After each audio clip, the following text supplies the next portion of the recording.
Jom sertai sukarelawan misi 7. Jom sertai sukarelawan misi 7. Jom sertai Sukarelawan misi 7. Jom sertai sukarelawan misi 7. Pada 24 hingga 29 Disember 2026, Misi 7 akan membawa sukarelawan ke Chiang Rai, Thailand melalui Kembara Amal Sukarelawan Misi 7 in Chiang Rai 26. Ini bukan sekadar perjalanan ke luar negara.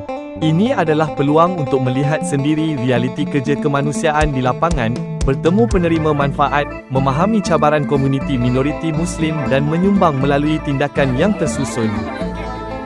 Program ini terhad kepada 10 peserta sahaja, bagi memastikan setiap sukarelawan benar-benar terlibat, belajar dan memberi impak.